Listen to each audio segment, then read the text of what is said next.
You go and research it, and you try and find, and I like to try and find other people who have preached it before, and then you come to find out like no one's preached here before, and it's just like one that's usually skipped over. But it's a story you might know, but it's just one that we haven't preached on, and they're trickier ones. They're trickier ones to nut out what's going on.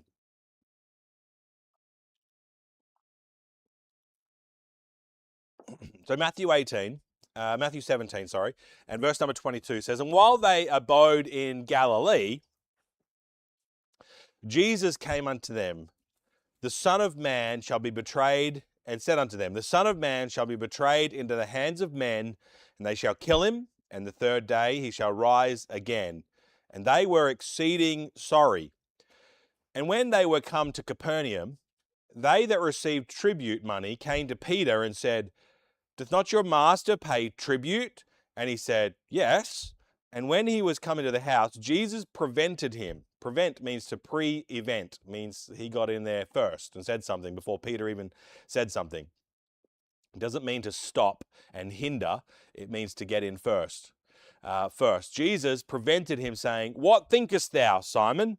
Of whom do the kings of the earth take custom or tribute? Of their own children or of strangers? And Peter said unto him, Of strangers. Jesus said unto him, Then are the children free. Notwithstanding, lest we should offend them, go thou to the sea, cast and hook, and take up the fish that first cometh up. And when thou hast opened his mouth, thou shalt find a piece of money. Take that, and give unto them for me and thee. I've heard this before. I've known about the story of the fish and the money and the tax, but I've never really placed it together. There's actually two separate occasions where tax is referred to, and the other one is render unto Caesar the things that are Caesar's, and unto God the things that are God's. This is separate and this is distinct, and it has to do with the tax as well, and a fish. But this is actually the only place in the scriptures that this story is told. So it's not like it's repeated in the other gospels. This is it. This is the only account of it. So this doesn't seem to be a lot to go by, but with the Lord's help, we will squeeze this and let the Lord bless it. Father, we ask that you would bless tonight, bless your word. It's here in the story for a reason. And there are at least two truths, Lord, that we can get out of this, and I pray that you would bless as we look at your word. In Jesus' name, amen. Hold your place here and, excuse me, go back to Exodus. Exodus chapter number 30.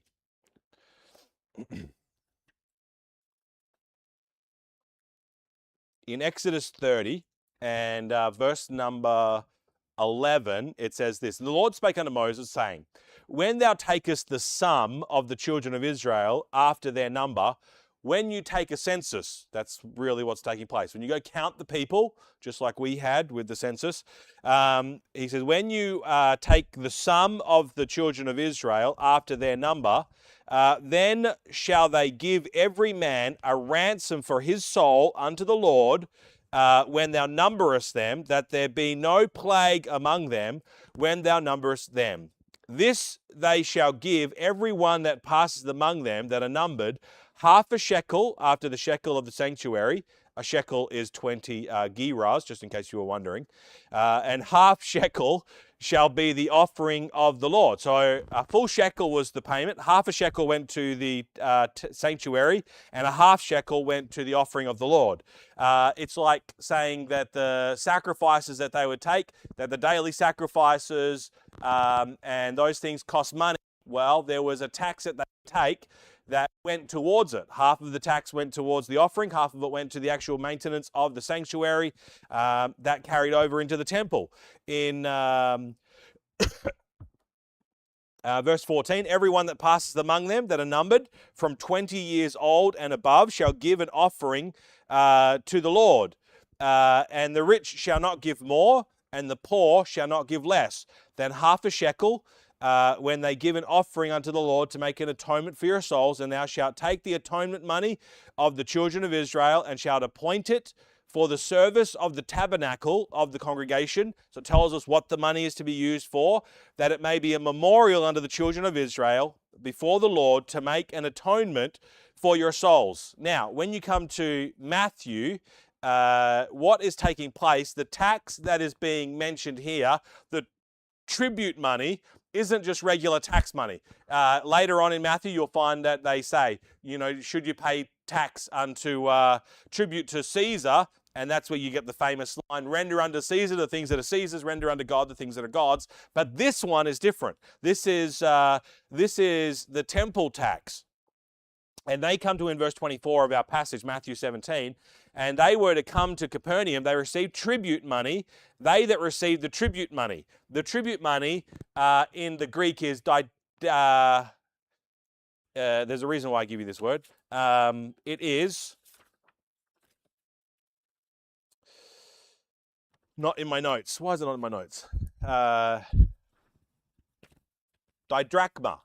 That's what it is. It's not in my notes, can't remember. But di meaning 2 drachma. So it's 2 drachma, basically, is what it is, or a unit of money that they were to give.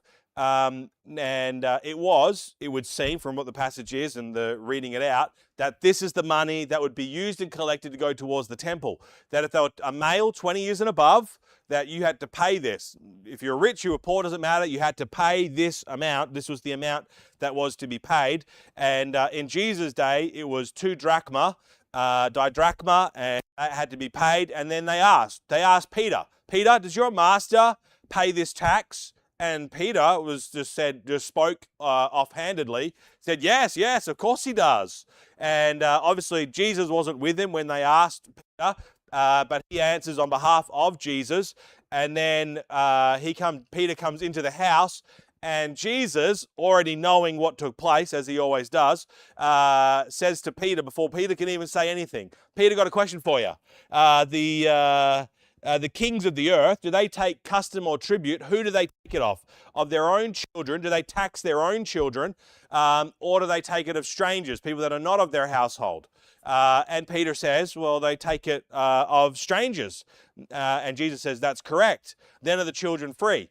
If you were to go to England and you go to see Prince William, they get their income from the Duchy of what? Cornwall. The Duchy of Cornwall, whatever that means. But Duchy of Cornwall is a place. Cornwall, yes, but what's the Duchy bit? I was going to look that up and I forgot to look what Duchy was. A dukedom is a duchy. Sure. So, of course, I don't even know why I even had to ask that question. So you had the Duchy of Cornwall, which is where the money comes from that dukedom, as it said. But anyway, that's the money that's passed out. So the one who has now has the purse strings is the king, but there's an allowance that's passed out from that duchy. Is that the right word for the dukedom? You're right, D-U-C-H-Y. So it's passed out. Now, the Prince William doesn't actually have to pay tax on that money in a legal loophole because of his taxes are run differently than what you and I would have to do if we were paying taxes. So, let me just read what are in my notes. So as the Prince of Wales and the Duke of Cornwall, William receives income from the Duchy of Cornwall under the special constitutional arrangements applying to duchy.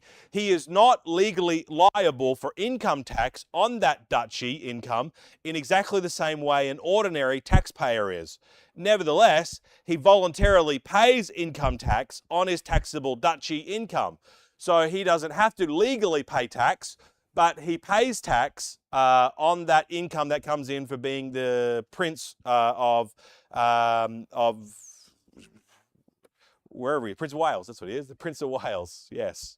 I'm not a republicist, or I'm not a monarchist, a royalist, yeah, whatever that is. we were dealing with this in civics and citizenship in our HAS class, and about the Governor General and all of the constitutional monarchy and whether we are royalists or Republicans. I actually don't have I don't really care either way. But that money, here's the point though, and this is what Jesus is saying, that the king doesn't tax his children. If you're the child of the king, you get a free run. He takes the running of the household, the running of his house, the income is taken from people outside of his household. So the son doesn't pay the tax, and which is what he's asked Peter. Peter, does he pay of his own household, or does he get strangers to pay the tax? And Peter said, "Oh no, it's definitely the strangers. It's definitely us plebs that pay. It's not the children that would pay." And Jesus says, "Exactly right. Therefore are the children free. They're free from that tax." So here's what Jesus is saying: that tax is a tax for the temple. The temple is the house of God, the representation of the presence of God amongst mankind on earth. So therefore it is the house of God. And he is saying to Peter, does the Son of God have to pay tax for the house of God? And he is saying, no. Then he is free. The child is free from that tax. The son is free from the tax of the household. Which is Jesus making claim, and he is making this claim to Peter, that his own lordship, and showing that he is indeed that he is the Jesus the Christ, that he is the Son of God. And so he makes that claim. He says, this is not my tax to pay. But then he goes on to say, notwithstanding, nevertheless, even though I don't have to pay this tax, much like Prince William doesn't pay the tax on the income that comes from the Duchy of Cornwall, as he doesn't have to, he does pay that tax. Well, could you imagine if the Prince of Williams take the money but doesn't pay the tax? Well, there'd be an offence amongst the people. And though there's legally he doesn't have to, he does do that for the sake of the people and for the sake of offence. Jesus has that very similar idea where he says in verse 27, nevertheless, though the children are free, though the Son of God has no obligation to pay for the house of God, he says, nevertheless, lest we should offend, go thou to the sea, cast an hook, and take up a fish that first cometh up, and when thou hast opened his mouth, thou shalt find a piece of money. Wouldn't that be a great way to pay your taxes or anything, your obligations? What bill you got? Go fishing. Just go throw the hook in and pull it out. Now, the 2 drachma, I was trying to work out, and the best way that I could work out what 2 drachma cost, of course, I asked ChatGPT. So take this as it is. I don't know how to work this out otherwise. But this is what this is what AI taught me about that. He says, if we convert the temple tax into modern value of its silver, it would be surprisingly modest, roughly about, in Australian dollars, $17 to $25 per person at current silver prices. So if you were to take a shekel of silver, right, and convert that, what that shekel was, into silver prices today, it would be roughly between $17 to $25 worth of silver per adult male. So the exact figure depends on which ancient weight standard you'd use. So the coin would represent roughly, the coin that was coming out of the fish is worth 2. It was able to pay for him and for Peter. So therefore is about $40 to $50. It's like going fishing and finding a $50 note in some sense. But then it went on to say, however, there's an important qualification. Silver value is not the same as purchasing power. So the temple tax probably felt more substantial to an ordinary first century worker than what $20 US $20 Australian might feel to us.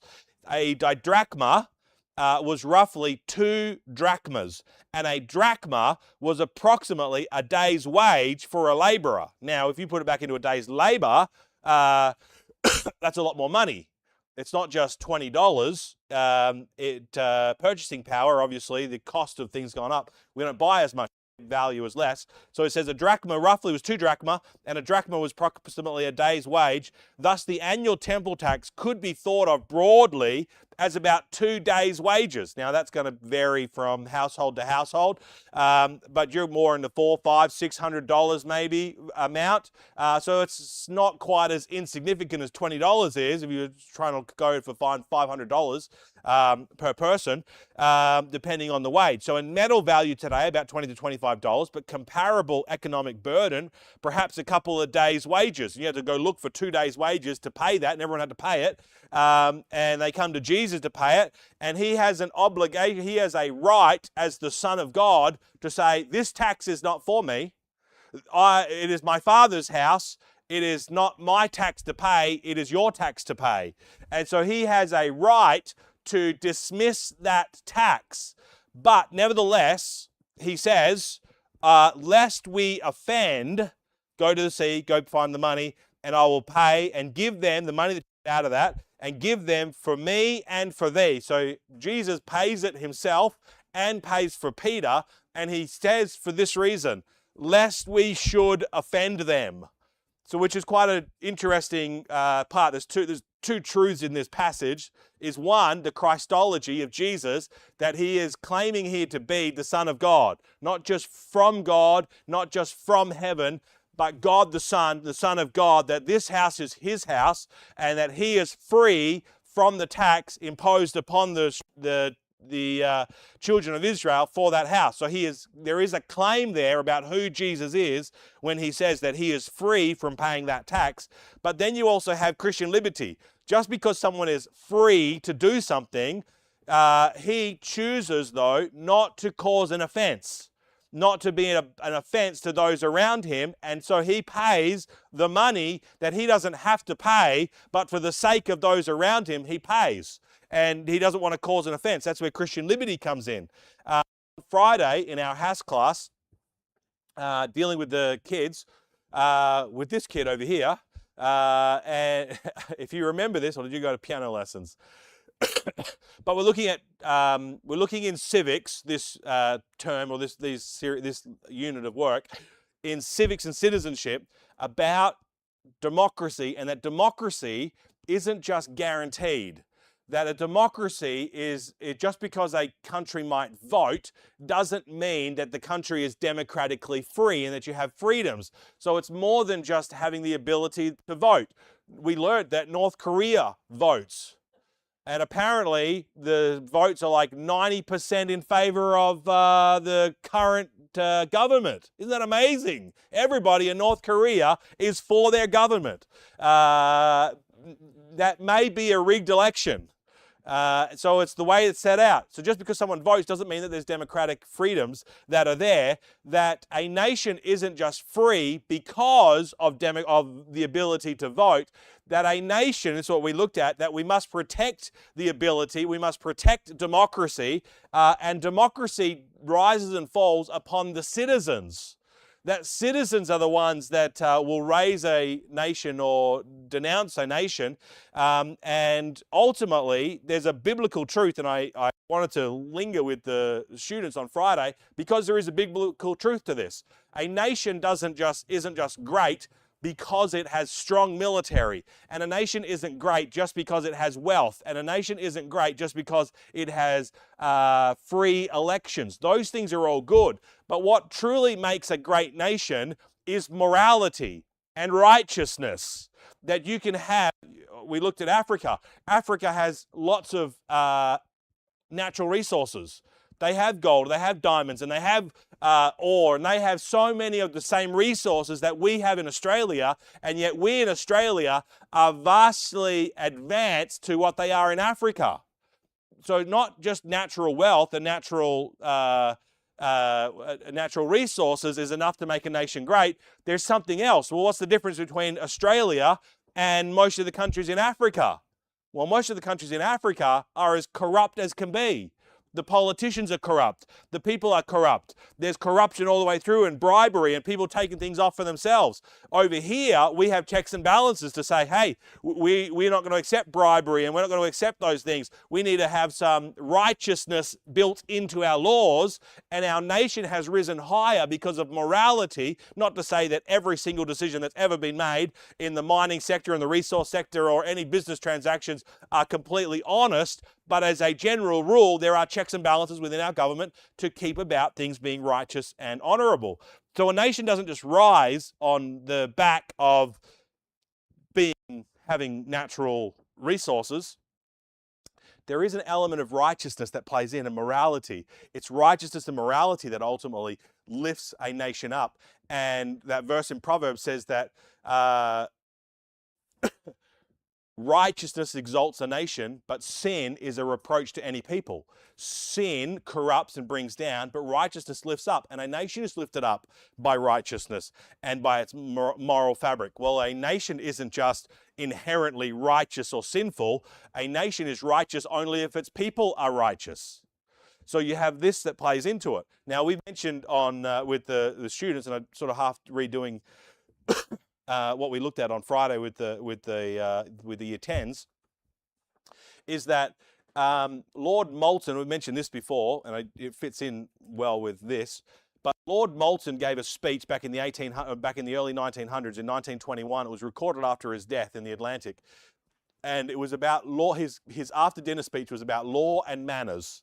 And Lord Moulton in England gave this speech about law and manners, and he says that in any society there are three realms that exist. There is the realm of positive law, is what he said. There is the realm of positive law, and then he said there is also the realm of absolute choice. So every citizen, you and I, we live in areas where there is things that govern us, positive law. There are laws that we must obey. When you go out driving on the highway, there are laws that you must obey, and your behavior is governed by law.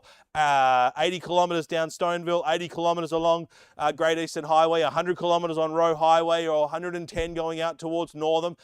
There are rules that governs how we live.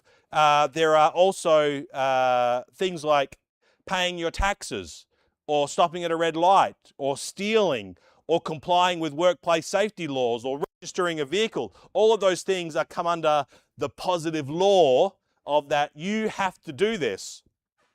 What must I do? That's under positive law. It's what's required or what's forbidden of any particular citizen. He said there's also the realm of free choice. There are things within a nation that allow free choice. You can wear primarily whatever you want to wear. You can, the color that you wear or the clothing that you wear, you have the free choice to express yourself or to wear the clothes that you want to wear. If what ice cream flavor, may silly, but what ice cream flavor you go out to choose is your free choice. If you want to choose macadamia nut and pistachio when you go to Simo's, you can choose macadamia and pistachio. That's what I like. Strawberries and cream, another good flavor. But if someone else wants to get like the double choc or the rum and raisin or like, who gets that? Like, no one in their right mind gets those flavors, but you have the choice nonetheless to go and to get those ones. The choice, that's under free choice. It's not governed by laws. But then he said with law and manners, as much as there is an area of our life that is governed by law, and there is an area of life that we have free choice to live however, he says there's a middle ground between those two, which is where manners are. That just because we are allowed to do something doesn't mean that we should do those things. So it might not be that there is a law governing a particular behavior and we have the free choice to do it. He says the greatness of a nation, Lord Moulton said, the greatness of a nation is not just in its laws, but in the manners of the people, that they are considerate of those around them. And so a nation rises and falls not just in its laws, but also in the behavior of its people. It's what we would call, Paul makes this very similar point in 1 Corinthians when he talks about meats offered unto idols. Should you eat meats that have been offered to an idol? If someone has gone along and they say they've taken the meat, and we use this illustration, it seems a lot in church, but if that meat which has been offered to an idol is then sold in the shambles, in the meat markets, and it's cheaper because it's gone via the temple system, and it's cheaper, you can go buy it and it's cheap. But someone might say, I would never eat that meat because it's been offered to an idol, and we don't want to be involved in anything that's idolatrous, and it's against our conscience to do that. And someone else might say, I don't care. It's half price of what the regular meat is. I'm going to use that one, and I'm going to buy that. And so Paul is dealing with that. There's no law that governs whether you can eat meat offered to an idol or not. There's no law that governs that in Scripture. You have the free choice, but then he goes on to say, just because something is lawful doesn't mean it's expedient, doesn't mean it's necessarily positive and going to bring about a positive action. So he says you have a free choice. He says it like this: all things are lawful for me, but all things are not expedient. All things are lawful for me, but all things edify not. Not all things build people up. Some things are a stumbling block that you will trip someone over and they will fall down in their walk, and it might become an offense to them.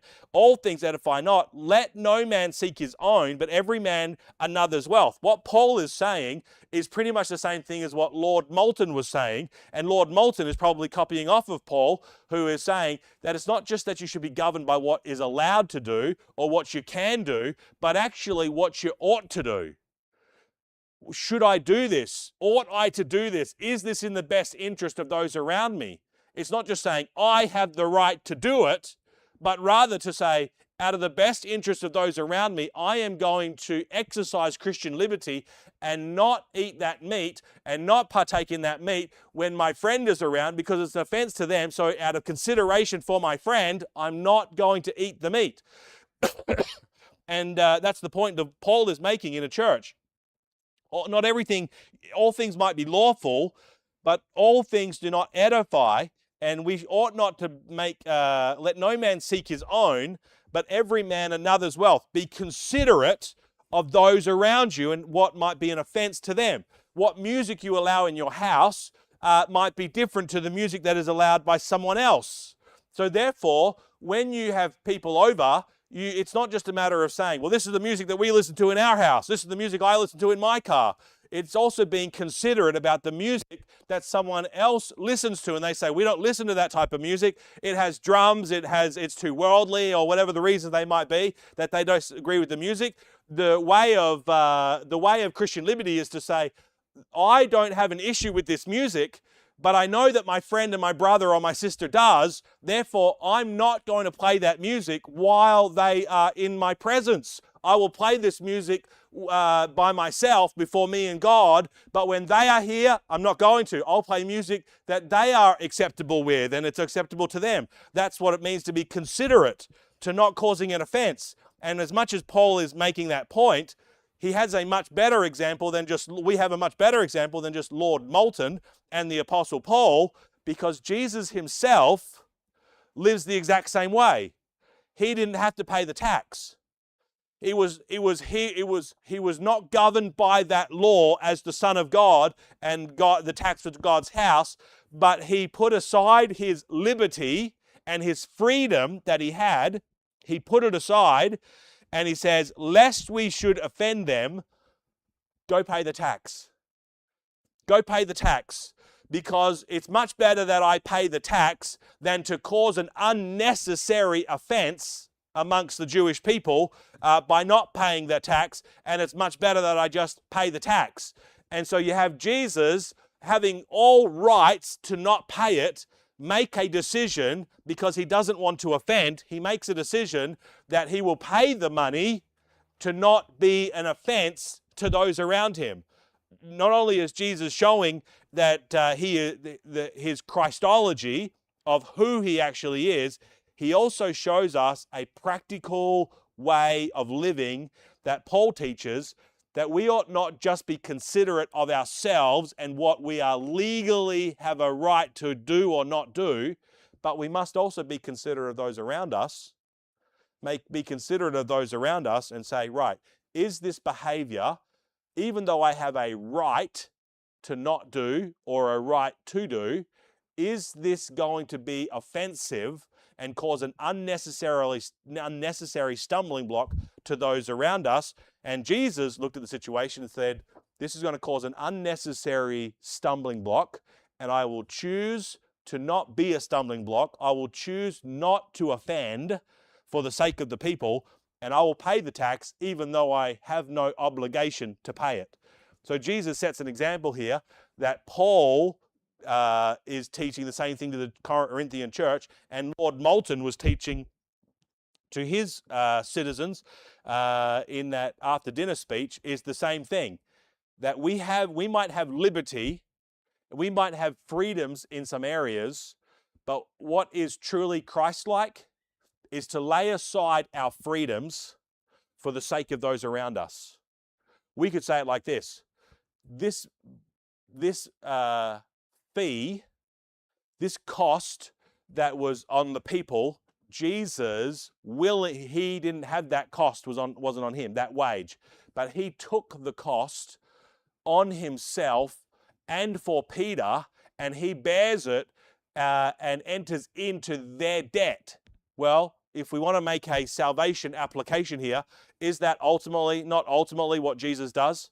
Is that he doesn't our debt, our sin, our guilt, it's ours. Jesus is free from it. It's not his to pay. And yet Jesus willingly places our debt upon him, and he pays it himself and for others, like he did for himself and for Peter. He pays it. And you have in verse 22 about his death and his burial, and they're going to kill him, and the third day he's going to rise again. And so it's all tied in with his death and his burial. But he is saying, I am choosing to not be an unnecessary offense. It's not about truth. He's not compromising truth. He's putting aside things that are at liberty to do for the sake of others. And as much as this is a strange little passage, there is a great truth in here to see two truths. One, of who Jesus is. He is the Son of God. He is free from this tax. He doesn't have to pay it. As the children don't pay it, the strangers pay it. And the other truth is this, that we ought to follow the example of Jesus. And just because we might be free from something, just because we have freedom and liberty in an area, that we ought not use that liberty as a reason to cause offense to our brothers and sisters around us. We ought to be considerate of how we live and the choices and the freedoms that we have, to be considerate, to not be an unnecessary offense to those around us. And that's the lesson that we can learn out of this passage here tonight. Let's close in prayer, shall we? Father, thank you for your word.